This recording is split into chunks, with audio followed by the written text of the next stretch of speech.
হরে কৃষ্ণ। আপনাদের সবাইকে অসংখ্য ধন্যবাদ তীর্থঙ্করের চ্যানেলে আসার জন্য।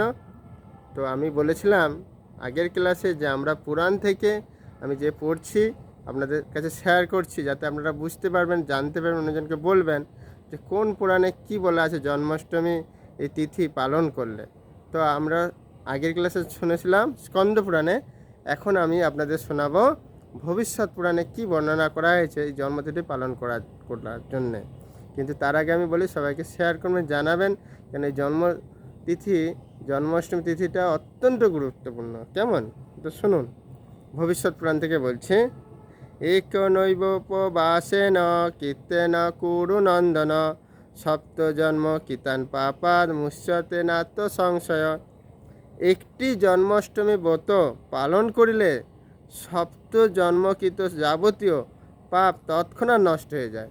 বুঝতে পেরেছেন? আরেকবার বলছেন, একটি জন্মাষ্টমী ব্রত পালন করিলে সপ্ত জন্মকৃত যাবতীয় পাপ তৎক্ষণাৎ নষ্ট হয়ে যায়। তার মানে এক একটা পুরাণে কত সুন্দর সুন্দর বর্ণনা করছে।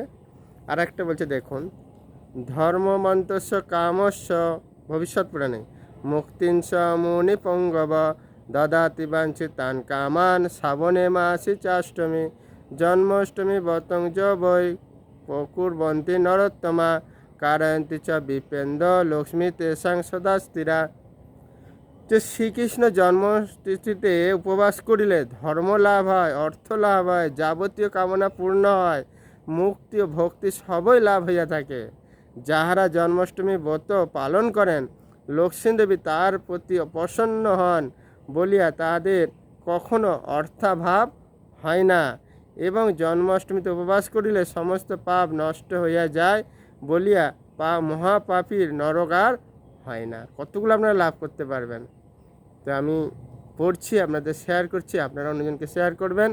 তাহলে কি হবে, জগতের মানুষ জন্মাষ্টমী পালন করে তারা সব কিছু ধর্ম থেকে লাভ করবে, অর্থ লাভ করবে, মুক্তি লাভ করবে, কামনা পূর্ণ হবে, লক্ষ্মীদেবী পড়তে হবে এবং অর্থভাব লাভ করবেন এবং নরক থেকে মুক্তি হবেন এবং ভগবানের ধামে ফিরে যাবেন। নিতাই গৌর প্রেমানন্দে হরি হরি বল।